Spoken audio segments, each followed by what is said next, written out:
Assalamualaikum warahmatullahi wabarakatuh. Bismillahirrahmanirrahim. Alhamdulillahi rabbil alamin. Wa afdhalus salati wa atammu taslimi ala sayyidina Muhammadin wa ala alihi wa sahbihi ajma'in. Rabbi shrah li sadri wa yassir li amri wahlul 'uqdatam min lisani yafqahu qawli. Subhanaka la ilma lana illa ma 'allamtana innaka antal alimul hakim. Allahumma akhrijna min zulumatil wahmi wa akrimna bi nuril fahmi waftah 'alaina bi ma'rifatil ilmi wa sahhil akhlaqana bil hilm waj'alna mimman yastami'una al-qawla fayattabi'una ahsana. Allahumma ati nufusana taqwaha wa zakkiha anta khairu man zakkaha anta waliyuha wa maulaha. Allahumma arinal haqqa haqqan warzuqna ittiba'ah wa arinal batila batilan warzuqna ijtinabah. Allahumma anfa'na bima 'allamtana wa 'allimna ma yanfa'una wa zidna ilman wa huda. Amma ba'd. Alhamdulillah, muslimin muslimat, hadirin hadirat yang saya hormati. Moga-moga kita semua dirahmati dan diberkati oleh Allah Subhanahu wa taala, dan moga-moga kita semua dikurniakan oleh Allah Subhanahu wa taala kefahaman yang baik di dalam urusan agama sesuai dengan sabda junjungan Nabi kita Nabi Muhammad sallallahu alaihi wasallam, man yuridillahu bihi khairan yufaqihuhu fid din. Barang siapa yang Allah nakkan dengan dia kebaikan, nescaya Allah beri dia faham dalam urusan agama. Dan moga-moga kita semua dikurniakan oleh Allah Subhanahu wa taala akhlak yang mulia sesuai dengan sabda Nabi sallallahu alaihi wasallam, innama bu'istu liutammima makarimal akhlak. Hanya saja aku dibangkitkan demi untuk menyempurnakan kemuliaan akhlak. Alhamdulillah, pagi ini insyaAllah kita akan menyambung pengajian kuliah subuh bulanan hari Ahad yang pertama, hari Ahad yang kedua, anjuran surah Al-Furqan Risin 11 Putrajaya menggunakan kitab Kekeliruan Umat. Inilah jawapannya susunan Al-Fadhil Ustaz Mahathir bin Haji Jul hafizallah ta'ala wa nafa'ana bihi wa bi'ulumihi fid daraini amin.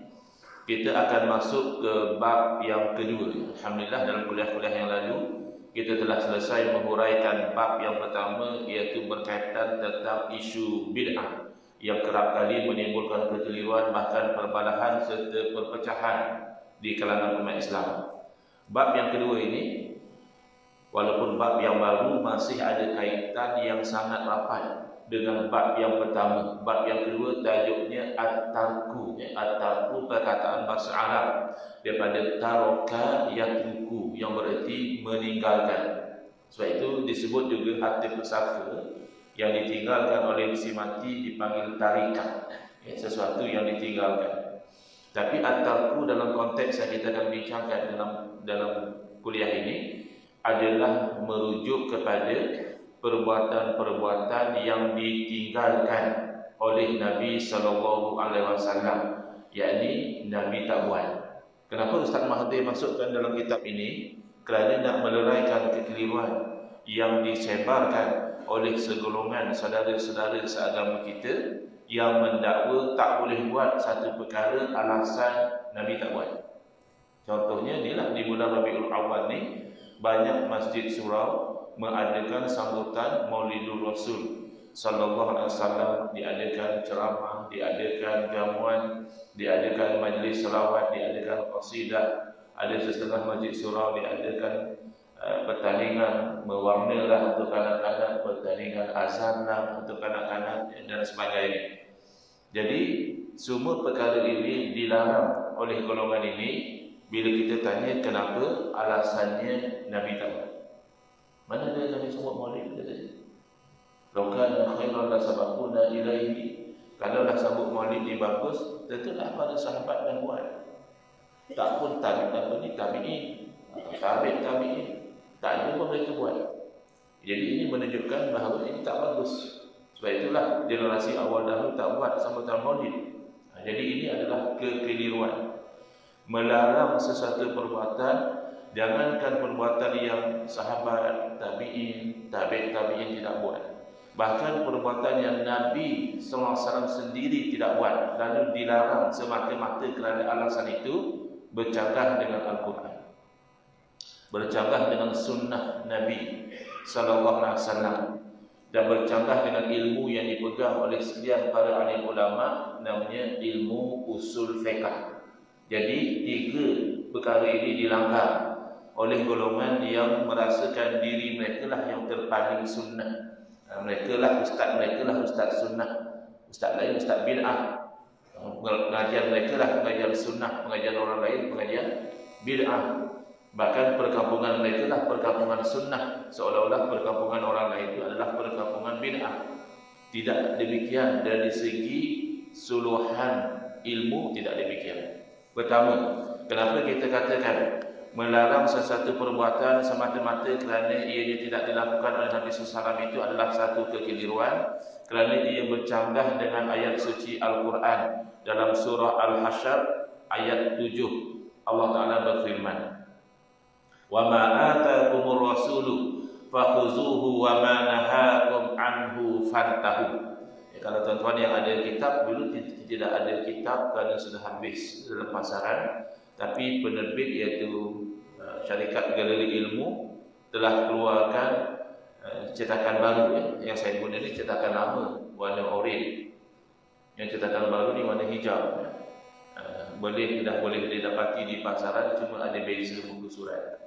Muka surat tu mungkin ada lari-lari tapi konten tu largely sama, tapi yang cetakan baru tu ada improvement, ada penambahbaikan. Baik, kalau ada kitab akan dapati Ustaz Mahathir letak underline di bawah perkataan nahakum. Nahakum bermakna baginda larang kamu. Terjemahan daripada ayat ini, wa ma atakumur rasulu, apa yang dibawa kepada kamu oleh Rasul, fakhuzuh, maka hendaklah kamu ambil. Maknanya apa yang Nabi SAW bawa wajib kita terima, dan haram kita tolak. Kita kena terima. Soal lepas tu kita tak mampu nak buat, soal lepas tu kita terikut nafsu pergi langgar, itu cerita lain. Tapi menolak, tak nak terima yang Nabi bawa, itu haram. Bahkan boleh bawa kepada kufur. Wa ma nahakum anhu fantahu, dan apa yang baginda larang kamu daripadanya, hendaklah kamu berhenti. Dulu kamu ada buat macam ni, tiba-tiba Nabi larang, maka dah jangan buat lagi. Jadi Al-Quran menggunakan perkataan nahakum yang mana berarti larang. Jadi kalau orang itu melarang satu perbuatan yang Nabi tak buat, tapi Nabi tak larang, berarti orang ini telah memandai-mandai menambah sesuatu yang Al-Quran tidak tetapkan. Al-Quran menetapkan kalau Nabi larang jangan buat. Dia kata tak, bukannya Nabi larang saja, yang Nabi tak buat lah haram, tak boleh buat. Mana dari? Ini kan bercanggah dengan zahir ayat Quran sendiri, dan bercanggah dengan hadis Nabi SAW, riwayat Imam Bukhari, hadis sahih. Nabi SAW bersabda, "Ila amartukum bi amrin fa'tu minhu mastata'tum."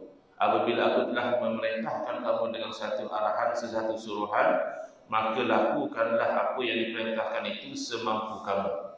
Sebab ada kalanya tu kita tak mampu, tapi buat semampu kamu. Itulah konsep solat ra'i waktu tu. Dulu ada orang komplain, kata dia tak ada dalil.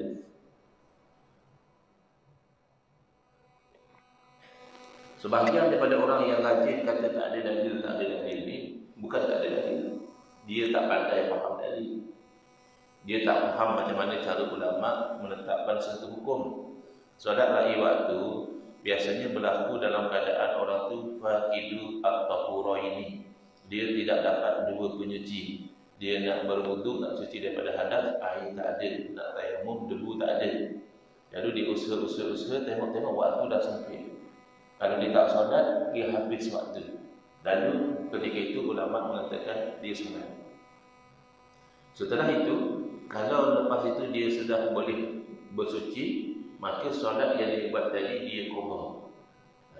Yang orang itu komplain lah kata dia. Solat tu sah ke tidak kata dia. Kalau sah kenapa qada?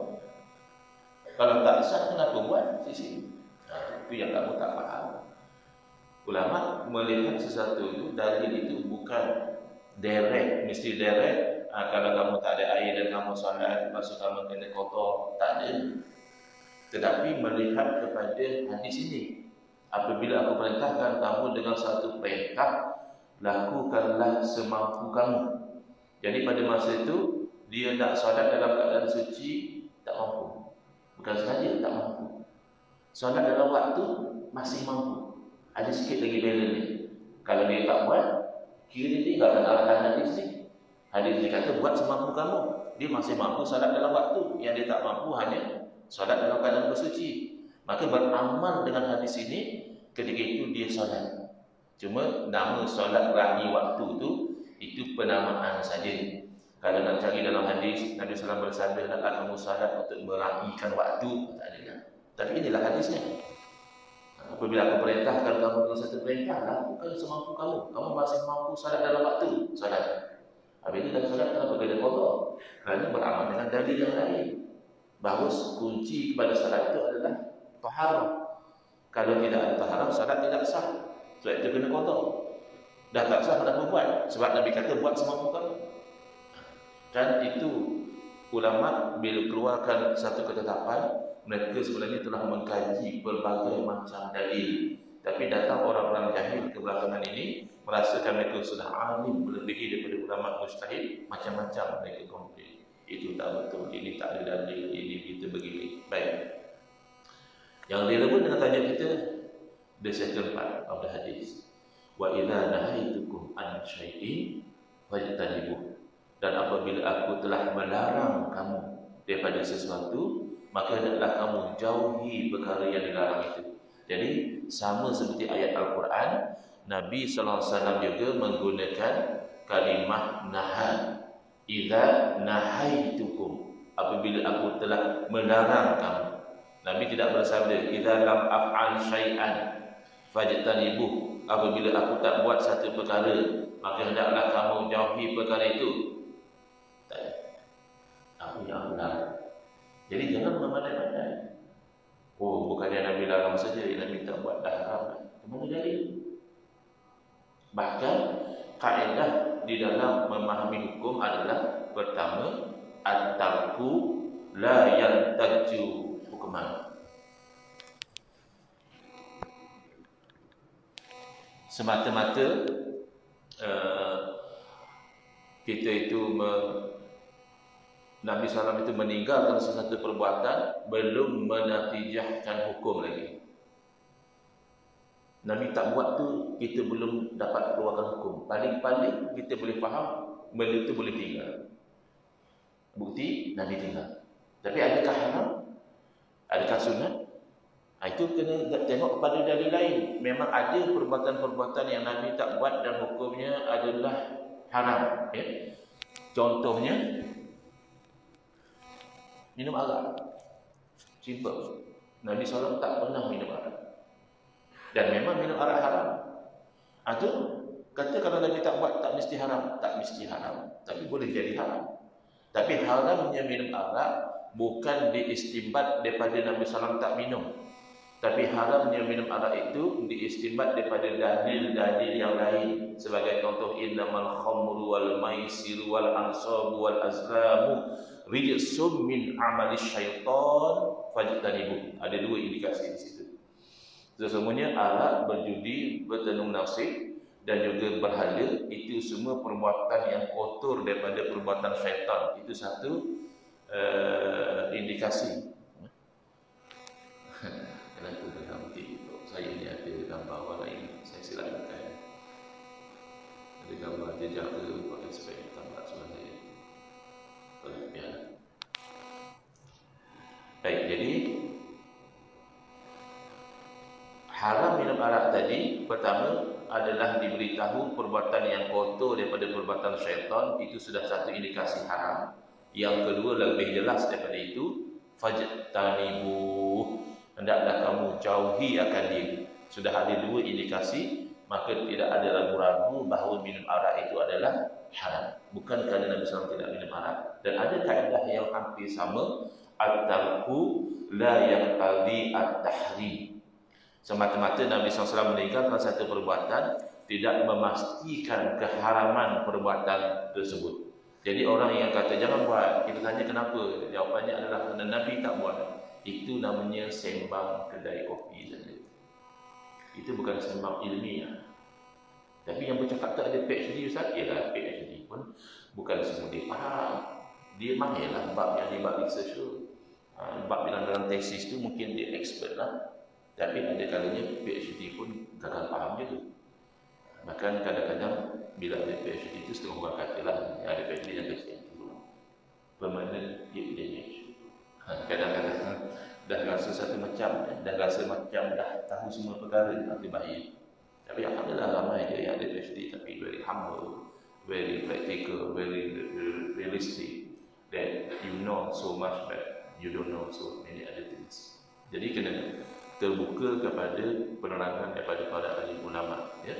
Pertama, Nabi tinggalkan tidak menatijahkan hukum. Yang kedua, Nabi tinggalkan tidak memastikan keharaman perkara yang ditinggalkan. Kalau kamu kata haram semata-mata Nabi tak buat. Yang ketiga, kamu melanggar ilmu serta kaedah usul fiqh. Ilmu usul fiqh ini dia nama pun usul. Daripada situlah dikeluarkan fiqh. Fiqh itu hukum, ya, hukum hakam, wajib, sunat, harus, makruh, haram. Usul fiqh dia tidak belajar itu.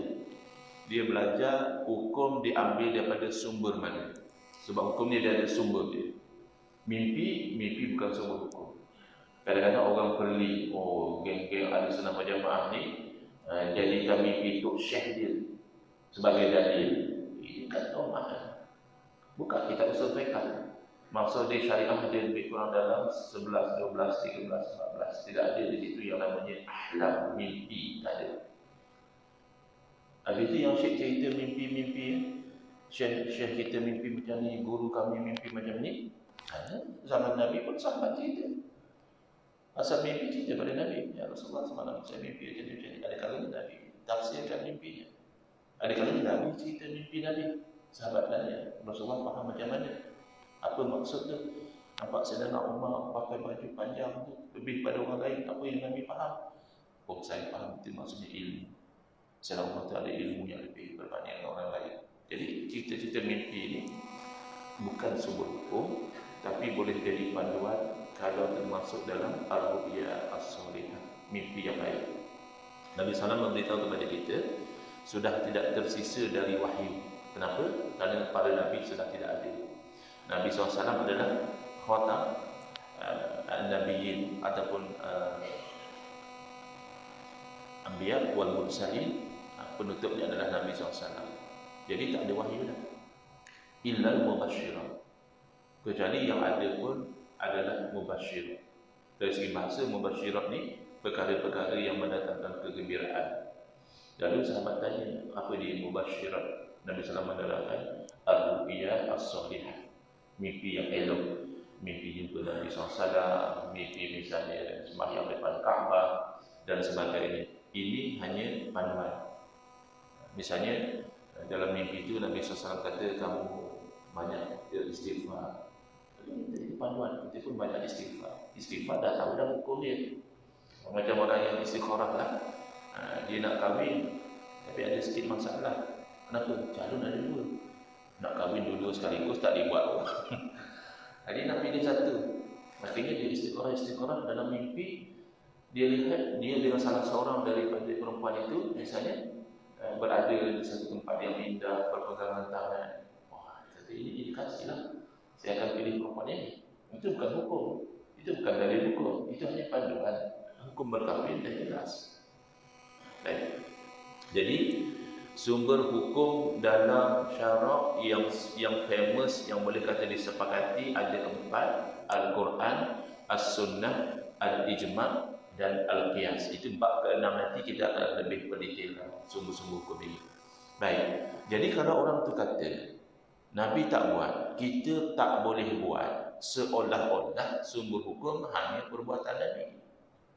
Padahal perbuatan Nabi SAW salah satu sumber hukum, bukan satu-satunya sumber hukum. Saya bagi real example. Ada orang kata amalan berzikir dengan menyebut Allah semata-mata itu tak ada makna, tak ada dalil. Pertama, apa pula tak ada makna? Allah tu adalah ismu zat, nama bagi zat Tuhan kita. Bila dia kata tak ada dalil, berarti dia gagal faham dalil. Pertama, dia kena faham dalil daripada Al-Quran. Al-Quran itu dalil. Dalam Al-Quran Allah berfirman misalnya,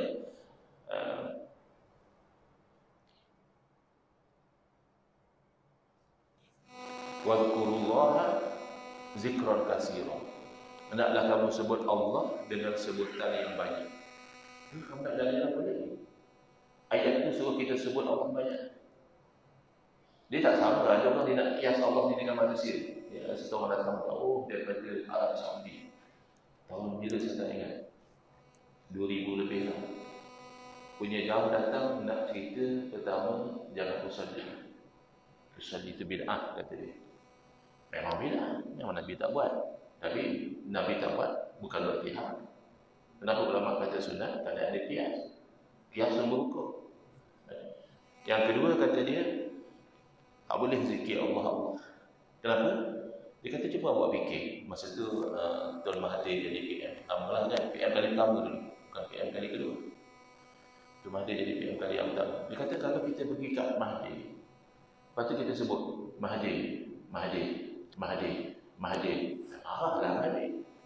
Cakaplah.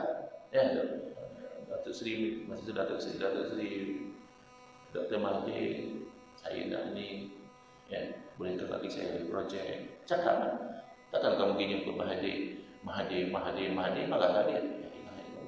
Mahathir itu kan makhluk. Memang dia marah lah. Kamu sebut nama dia ulang kali tak tahu apa cerita. Kamu nak kias makhluk dengan Allah.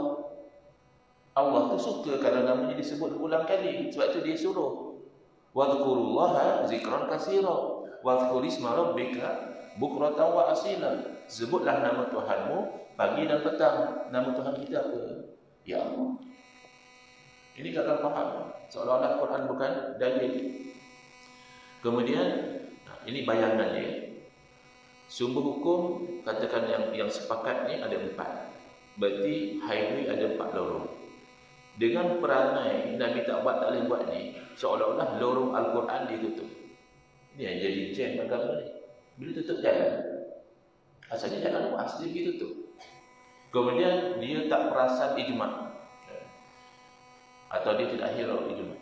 Ijma' ulama tak kurang dari 700 tahun. Tidak ada satu ulama pun yang komplain kalau orang tu menyebut Allah. Awal-awal tokoh yang dicatat mempertikaikan amalan zikir Allah ni adalah Imam Ibn Taymiyah rahimahullah. Imam Ibn Taymiyah alim, ulama. Tetapi beliau ditolak oleh ulama yang sezaman dengan beliau kerana ada fatwa-fatwa beliau yang melanggar ijma'. Sebahagiannya dalam perkara akidah dan sebahagian lagi dalam perkara fiqh.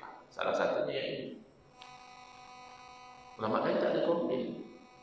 Takkankah selepas 700 tahun baru kebenaran itu Allah zahirkan kepada umat? Selama 700 tahun ulama-ulama besar semua tak faham hukum. Sebab itu ijma' bila dah berlaku sudah haram dilanggar. Walaupun dia alim, fatwa melanggar ijma' automatik ditolak. Yang ketiga kias. Kias ni adalah perkara yang sama, hukum dia sama. Begitu. Walaupun air ketul tak ada hukum dalam Quran hadis, tapi kalau jenis yang kalau kita minum jadi mabuk, hilang akal tu, hukum dia haram. Kerana sama macam minum arak. Benda yang sama, hukumnya sama. Jadi zikir ni adalah benda yang sama, ibadah yang tidak diikat. Itu bab yang ketiga nanti. Ibadah ringkasnya ada 2. Ibadah yang diikat kena follow ikatan dia. Sembahyang ikatannya pertama waktu, maka kena solat dalam waktu. Yang kedua ikatannya adalah tempat. Solat fleksibel. Nak sembahyang di Putrajaya boleh, nak sembahyang di Shah Alam tak ada masalah, nak sembahyang di London, di Bangkok, di mana boleh, asalkan masuk waktu. Haji tidak. Haji mesti di Kaabah. Maka ni geng-geng taslim di Pulau Pinang, haji di Pulau Pinang itu bid'ah sayyi'ah bakal. Hukumnya haram, haji ni tidak sah. Sebab haji memang ada tempat dia. Dah pergi Mekah pun, tiba-tiba timbul idea pula, ramainya orang pergi wukuf di Arafah. Kita berfikir di luar kotak, kita pergi wukuf di Mina misalnya. Apa nak bersesak, yang penting kita ikhlas wukuf kepada Allah Ta'ala. Itu bukan berfikir di luar kotak, kita berfikir di luar kotak. Tak sahlah haji. Kamu penat-penat buat haji. Al-Hajju Arafah, kata Nabi SAW. Haji itu adalah wukuf di Arafah. Berarti rukun di Arafah itu rukun yang paling utama. Mesti di Arafah.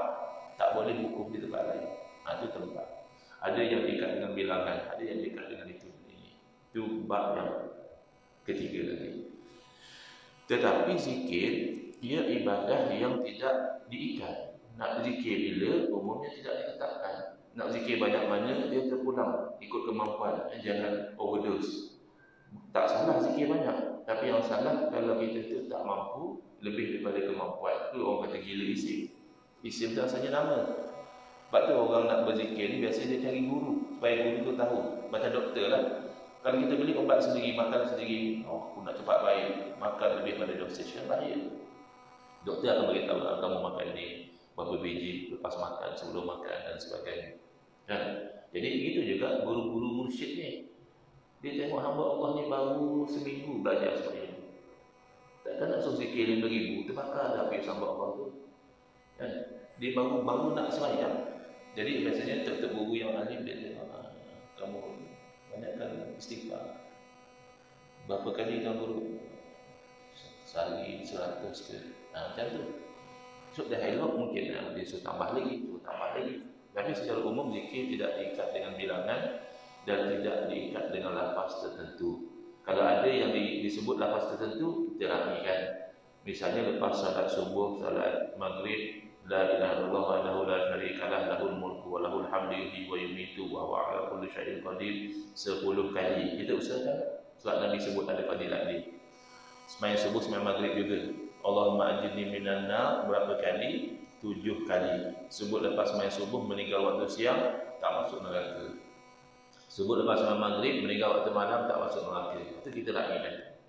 Sebutan bilangan ni. Tapi yang lain daripada itu nak sebut subhanallah boleh, alhamdulillah boleh, Allahu akbar boleh. Yang popular zikir di tempat kita ni afdalul zikri fa'lam annahu la ilaha illallah, la ilaha illallah boleh, ataupun sebut Allah boleh. Apa masalah kamu? Sunnah. Sunnah bukan hanya perbuatan. Perkataan Nabi SAW juga sunnah. Nabi SAW pernah berpesan, la yazalu lisanuka ratban bi zikrillah.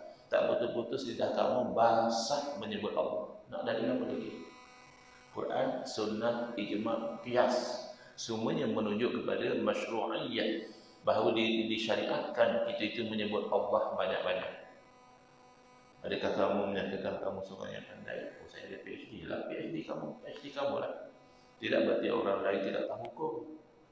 Ulama-ulama dahulu jahil, bukan? Baik, itu yang pertama, mereka melanggar dari segi sumber hukum. Yang kedua, mereka juga gagal faham cara berinteraksi dengan sumber. Okey, Quran hadis sumber hukum. Macam mana kamu tahu daripada Quran hadis benda itu haram? Macam mana kamu tahu? Kita tahu Quran hadis adalah sumber dia.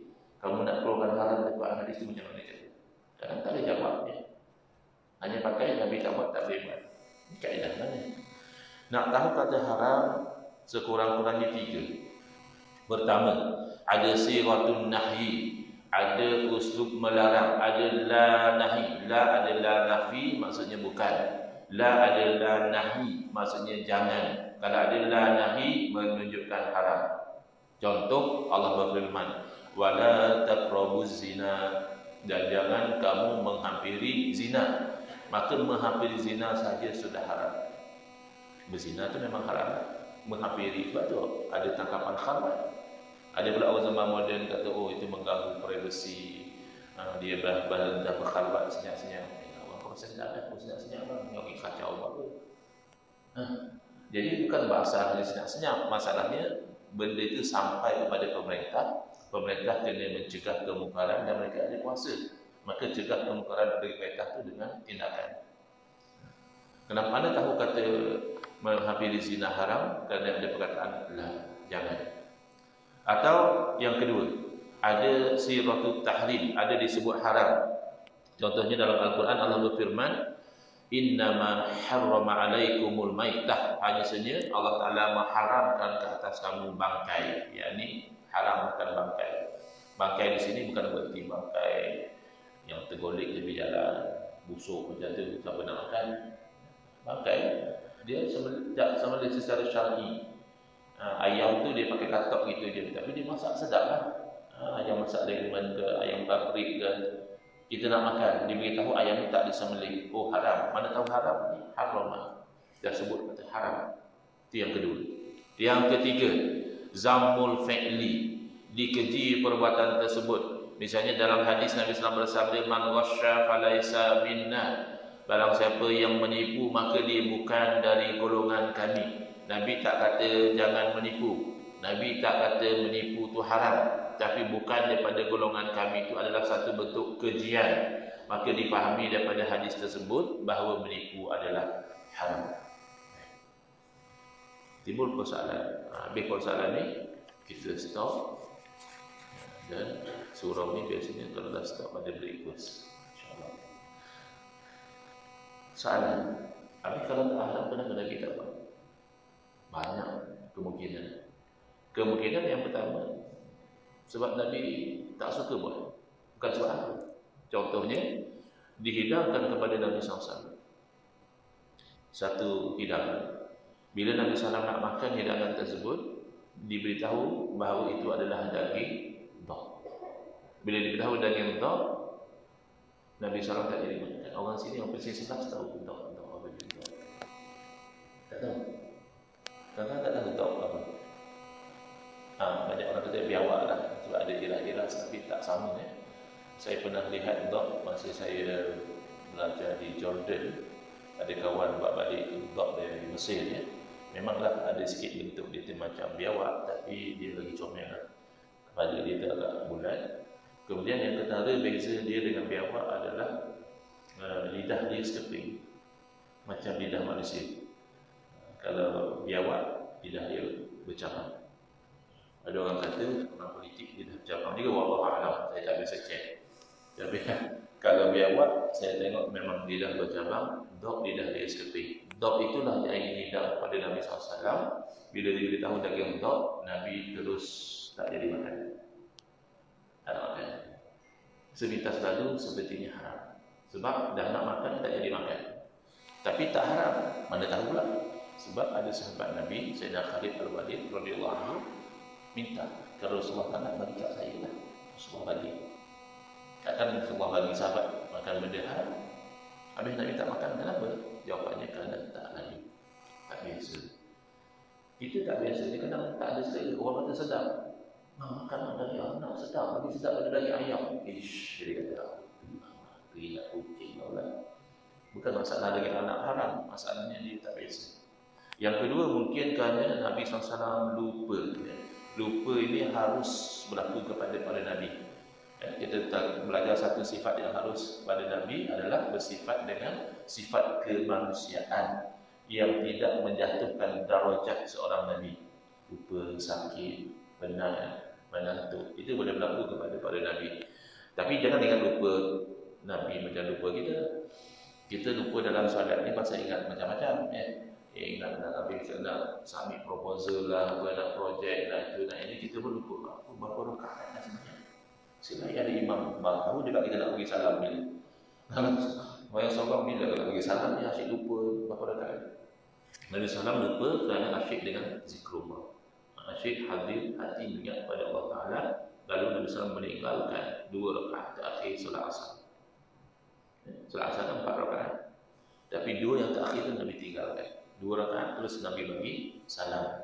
Adakah dah jadi haram 2 rakaat terakhir itu? Bukan. Kerana Nabi SAW lupa ya. Lalu ditegur oleh sahabat kisahnya. Lalu Nabi SAW masuk sembahyang semula 2 rakaat. Itu ulama istinbat bahawa kalau kita lupa dan percakapan kita itu tak lebih daripada 6 kalimah, kita cuma takbir tambah saja yang tertinggal itu. Baik. Dan boleh jadi Nabi SAW tak buat kerana bimbang kalau baginda biasa buat jadi wajib. Allah wajibkan. Bila Allah wajibkan nanti umat terbeban. Antaranya Nabi SAW tidak mengekali solat tarawih berjamaah di masjid, tidak. Nabi hanya buat 1, 2, 3 malam. Masa malam keempat atau malam yang ketiga Nabi dah tak keluar. Nabi sembahyang di rumah. Adakah berarti haram kita itu buat apa yang Nabi tak buat? Kita tiap-tiap malam salat tarawih di masjid? Jawabnya tidak. Maka sahabat buat. Lepas Nabi tak keluar, sahabat masing-masing sembahyang di masjid. Ya. Habis Nabi tidak buat tadi kerana bimbang diwajibkan ke atas umat. Jadi wallahu a'lam. Selesai kita bab yang kedua. Next insya-Allah di muka surat 50 kita akan masuk ke bab yang ketiga ya. Bentuk ibadah daripada Nabi SAW. Ini nak jawab orang yang kata Ustaz, kalau asal baik boleh buat, why not kita sembahyang subuh 4 rakaat. Ada geng yang pandai dia tak kesampaian, bodoh dia kita tak berani nak cakap lah. Kesian lah kalau cakap bodoh orang marah. Tapi nak cakap pandai itu tak kesampaian. Jadi jawapan itu terkandung dalam bab yang ketiga ya, insya-Allah. Hadza billahi taufiq wal hidayah. Wassalamualaikum warahmatullahi wabarakatuh. Bismillahirrahmanirrahim. Alhamdulillahirabbil alamin wassalatu wassalamu ala asyrafil anbiya'i wal mursalin wa ala alihi wa sahbihi ajma'in. Allahumma shrah sudurana wa ahsin akhlaqana wa azim ujurana wa nawwir qulubana min nuri hidayatika kama natarada bi nuri syamsika abadan bi rahmatika ya arhamar rahimin. Alhamdulillahirabbil alamin. Amin ya rabbal alamin. Wal afwu minkum.